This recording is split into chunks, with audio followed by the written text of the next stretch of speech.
Aunty ফটাফট একটা ছোট্ট আর একটা সিগারেট, মানে এক কাপ চা আর একটা সিগারেট। হ্যাঁ দিচ্ছি। আপনি এইখানে, এখানে আগে একটা আন্টি ছিল না, উনি কোথায়? উনি উনি তো আমার মা। আপনার মা? আন্টি এটা কি করতেছে? তার মেয়েকে দিয়ে এরকম চায়ের দোকান চালাচ্ছে কেন? আসলে হয়েছে কি, আমার মায়ের শরীরটা না ভালো না, সেই জন্য আজকে আমি দোকানটা চালাচ্ছি। শরীর খারাপ মানে কি হয়েছে? তেমন কিছু না, মা আসলে ছাদ থেকে কাপড় নিয়ে আসার সময় পা পিছলে সিঁড়ি থেকে পড়ে যায়, আর ডক্টর বলেছে মায়ের পায়ে নাকি ফ্র্যাকচার হয়েছে। মাকে 6-7 মাস বেড রেস্টে থাকতে হবে, আর সেজন্যই মা দোকানে আসতে পারেনি।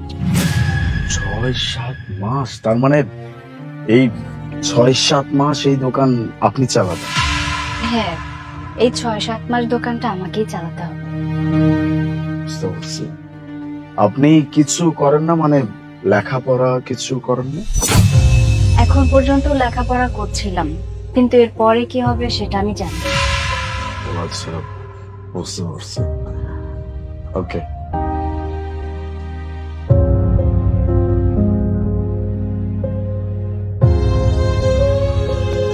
কি ব্যাপার চাচি, চা খাওয়াবেন না? কি ব্যাপার? চাচি কোথায়? আপনি এখানে? আন্টি অসুস্থ। আন্টি ওই সিঁড়ি থেকে পড়ে গেছিল, তার নাকি পায়ে ফ্র্যাকচার হয়ে গেছে। ডক্টর বলছে যে 6-7 মাস তাকে বেড রেস্টে থাকতে হবে। এতদিন পর্যন্ত উনি এই দোকানটা চালাবে, আর উনি হচ্ছে আন্টির মেয়ে। ও আচ্ছা। ভাই আপনি বসুন, আমি আপনার জন্য চা বানাচ্ছি। আচ্ছা ঠিক আছে।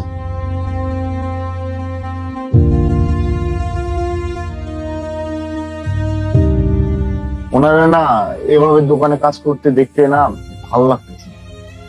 ঠিক বলছিস। আন্টি তো আমাদেরকে অনেকভাবে সাহায্য করছে, অনেকবার সাহায্য করছে। আন্টি এক কাপ চা দিয়েন তো। তুমি বসো, আমি নিয়ে আইতাছি।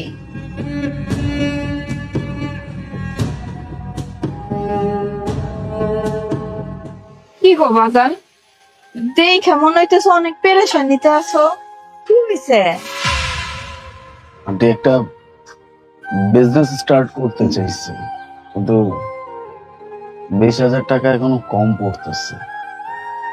20,000 টাকা লেগে এত চিন্তা? আমি তোমারে দিতাছি। আপনি এতগুলো টাকা কোথায় পাবেন?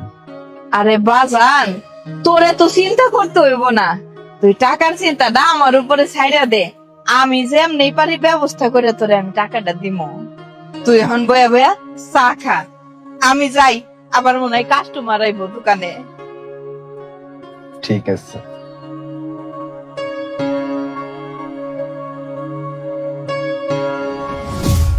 এখন এরকম একটা প্রবলেমের সময় ওনার মেয়ে এরকম কাজ করতেছে, এই দোকানে বসে বসে কাজ করতেছে। আমাদেরও তো কিছু একটা দায়িত্ব আছে, তাই না? তোরে জ্ঞান শুধু, চাচি তো সবাইকে সাহায্য করে। আর এখন যে সময় চলতেছে আমাদের নিজেদের কাজ কামি তো ডাউন। তাও ঠিক বলছিস, কিন্তু ওই যে বললাম, দায়িত্বর কিন্তু একটা জায়গা থেকেই যায়। উনি আমার জন্য যা করছে আমি না কোনোদিন বলে শেষ করতে পারবো না। আজকে আমি যে কাজকর্ম করতেছি বা আজকে আমার যে ব্যবসায়ী, সবকিছুর পিছনে ওনার অনেক বড় একটা অবদান আছে। আমাদের সবাই মিলে না ওনাদেরকে সাহায্য করা উচিত। আমরা যদি ওনাদেরকে হেল্প করি তাহলে দেখবি এই মেয়েটারও আর এই দোকানে কাজ করতে হচ্ছে না, উনি পড়াশোনায় মনোযোগ দিতে পারবে। আর তাছাড়াও তোকেও তো মনে হয় আন্টি অনেকবার সাহায্য করছে। হ্যাঁ, অনেকবার। এক কাজ করলে কেমন হয়, আমাদের কলেজের যত মানে পুরনো ফ্রেন্ডস আছে সবাইকে ডাকি, ডেকে ওদের সাথে কথা বলি, দেখি কি করতে পারি। কি বলিস? কথাটা ঠিক বলছিস।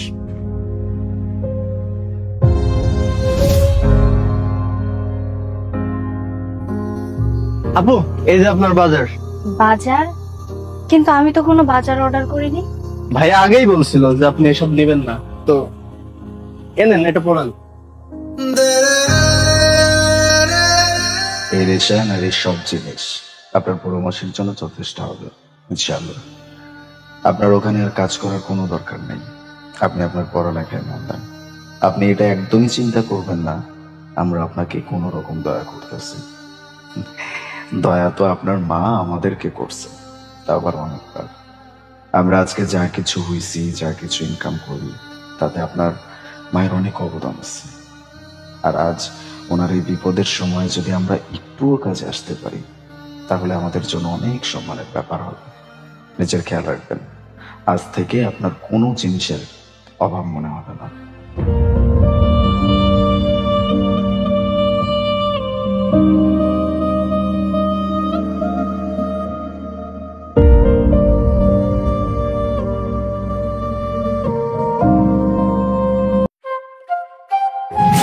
Hello sir. Hello ma'am. Two room please. দুইটা রুম দিয়ে কি করবা? তুমি কি আলাদা থাকবা নাকি? আরে না, আলাদা কেন থাকতে যাব? আরেকটা রুমে তো আমাদের ড্রাইভার ভাইয়া থাকবে। ড্রাইভারের জন্য আলাদা করে রুম নিব? আমি কি কোনো অবৈধ ইনকাম করি অথবা যে একটা র্যান্ডম লোকের জন্য এখন আমার রুম ভাড়া নিতে হবে? তোমার কাছে যদি এখন বেশি টাকা থাকে তাহলে আমাকে দিয়ে দাও। আরে বাবা, এটা কেমন কথা বলছো বলো তো? উনিও তো আমাদের সাথে সাথে সেই ঢাকা থেকে কক্সবাজার জার্নি করে এসেছে। ওনারও তো একটু বিশ্রামের প্রয়োজন আছে। এত বিশ্রামের প্রয়োজন আছে, সে তার গাড়িতে গিয়ে শুবে। আর এমনিতে ড্রাইভারদের অভ্যাসই হচ্ছে গাড়িতে গিয়ে শোয়া।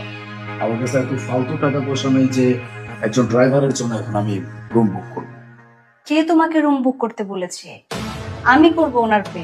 আচ্ছা, আমাকে একটা কথা বলো তো, তুমি এই ড্রাইভারের জন্য এখন অতিরিক্ত ভালোবাসা উদারতা দেখাচ্ছ? হ্যাঁ দেখাচ্ছি। তোমার যদি মনে হয় তাহলে আমি দেখাচ্ছি, কারণ উনি একজন মানুষ, আমাদের মতোই মানুষ। তুমি আমাকে একটা কথা বলো তো, আমি যদি সেই ঢাকা থেকে কক্সবাজার এত জার্নি করে এখানে আসতে পারি, তাহলে উনিও তো চালিয়ে চালিয়ে জার্নি করে এসেছে। আমাদের মতো কি ওনার কষ্ট হয়নি? তাহলে ওনারও তো বিশ্রামের প্রয়োজন আছে। বিশ্রামের প্রয়োজন আছে তো করুক, নিজের টাকায় বিশ্রাম করুক। আমাদের টাকায় কেন তাকে বিশ্রাম করাইতে হবে? আর তার থেকেও বড় কথা, ওনার সাথে আমাদের পরিচয় কত দিনের? এই তো গতকালকে আমরা ওনাকে হায়ার করছি। যদি এমনই হয় তাহলে তুমি বলো তো, আমাদের বিয়ের কতদিন হলো? 1 মাস হয়েছে। হ্যাঁ, তো 1 মাসে আমি নিজের টাকা খরচ করে তোমাকে কক্সবাজার নিয়ে এসেছি। কোথায় আমি তোমার জন্য টাকা খরচ করছি তুমি তো আমাকে একবারও বললে না। অথবা এত টাকা নষ্ট করো না, টাকা খরচ করো না। তাহলে আমি আমার নিজের ইচ্ছায় আমার নিজের টাকা দিয়ে ওনার জন্য একটা রুম নিচ্ছি, তাতে তোমার সমস্যা কোথায়? আর শোনো, আমার টাকা আমি যেভাবে ইচ্ছা সেভাবেই খরচ করি। আরে ম্যাডাম বাদ দেন না, আমি তো গাড়িতেই ঘুমাইতে পারি, আর এমনিতেও ড্রাইভারের গাড়িতেই ঘুমাই, আমার কোনো সমস্যা নেই। ঘুমাতে পারে ভাইয়া, আমার সাথে যেসব ড্রাইভাররা ট্রাভেল করে আমি তাদেরকে রুম দেওয়ার চেষ্টা করি, তাই আমি আপনাকে একটা রুম দিতে চাচ্ছি। হ্যাঁ আমি মানছি কিছু মানুষের টাইট বাজেটের জন্য রুম অ্যাফোর্ড করতে পারে না, কিন্তু আমি আপনার জন্য একটা রুম অ্যাফোর্ড করতে পারবো বলে আপনার জন্য একটা রুম দিচ্ছি। আপনিও তো একটা মানুষ, তাই না ভাইয়া? আপনি সারা রাত গাড়ি চালিয়েছেন, সারা রাত গাড়ি চালিয়ে ভোর হয়ে গেছে, আপনারও তো একটা বিশ্রামের প্রয়োজন। তাই আমি আপনাকে একটা রুম দিচ্ছি, আপনি একটা ফ্রেশ ঘুম দিয়ে 12টার মধ্যে উঠে যাবেন, কেমন? ম্যাডাম কাস্টমাররা আমাদের জন্য অনেক লক্ষ্মী, আর আপনি অনেক বড় মনের মানুষ। আরে আপনি আমার কাছে হাত জোর কেন করছেন? হাত জোর করবেন না। উপরওয়ালাকে অনেক অনেক ধন্যবাদ যে উনি আমাকে যোগ্য করে তুলেছে। আচ্ছা যাই হোক, আপনার আইডি কার্ডটা দিন। হ্যাঁ দিয়ে দেন আপনার আইডি কার্ড।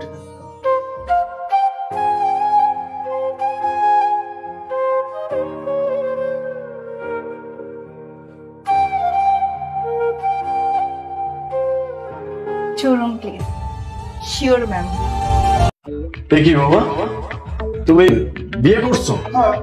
মা মারা গেছে মাত্র 6 মাস হয় না, তুমি নতুন বিয়ে করছো মানে?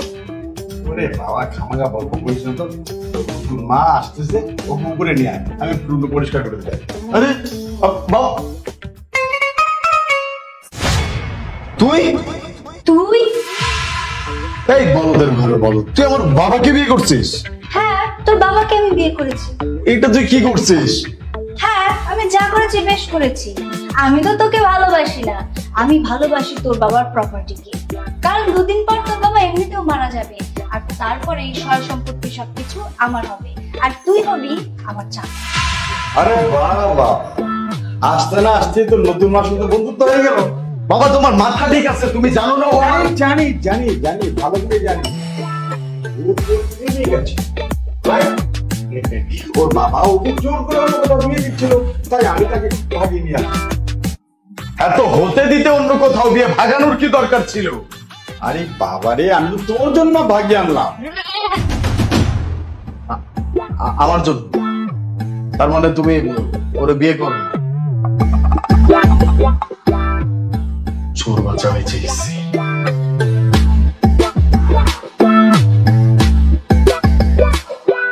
বাবা তুমি সত্যিই ওরে বিয়ে করবে? না বাবা, করিনি। আঙ্কেল আপনি একটা কাজ করুন। আঙ্কেল আপনি আমাদের দুজনকে বিয়ে করুন। বিয়ে করতে আসছে? বাবা তুমি জানো ও কাকে ভালোবাসে? ও তো আমাকে ভালোবাসে না, ও আমাদের প্রপার্টিকে ভালোবাসে। আমি ওকে বিয়ে টিয়ে করতে পারবো না। শোন, কান খুলে একটা কথা শুন, আমি তোকে বিয়ে টিয়ে কিচ্ছু করতে পারবো না। যা। আরে ও তো আমাকে বলেছিল যে আমি আপনার ছেলেকে ভালোবাসি, আপনার ছেলে আমাকে ভালোবাসে, যদি আপনার ছেলেকে বিয়ে না করতে পারি তাহলে আমি মরে যাব, তাই তো আমি ভাগিয়ে নিয়ে আসলাম। বাবা বাবা তুমিও কি ওর সাথে সাথে পাগল হয়ে গেছো নাকি? ও এক নম্বরের পাগল। এর পাগলামির জন্য আমি ওকে আরো 3 মাস আগে ছেড়ে দিছি, ব্রেকআপ করে দিছি আমি। আচ্ছা বাবা, তাহলে এখন কি করব? আঙ্কেল বিশ্বাস করুন, আমি সত্যি বলছি, আমি ওকে অনেক ভালোবাসি। আমি যদি ওকে না পাই না, আমি সত্যি সত্যি এই বাড়ির মধ্যে থেকে আমি আমার জীবন দিয়ে দিব। এত দে না, কে না করছে? যা, তোর যেটা মন চাই সেটা কর, নিজের জীবন দে, যা। বাবা আমি ওর থেকে অনেক সুন্দর একটা মেয়ে দেখছি, যাকে আমি বিয়ে করব। আমি তোমাকে দেখাচ্ছি। এই দেখ,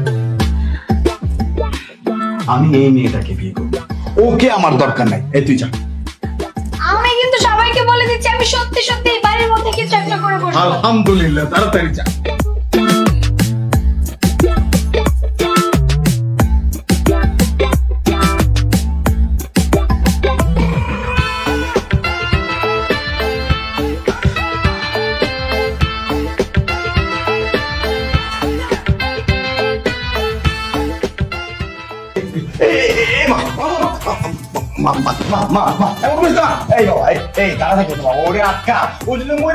পুলিশ আসবে, আমাকে নিয়ে যাবে, আমি চেষ্টা করো বাবা, আমি ভাগে আসছিলাম।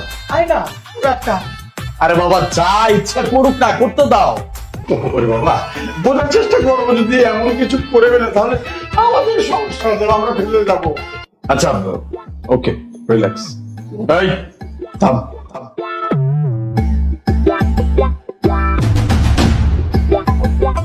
ওঠ। এদিকে।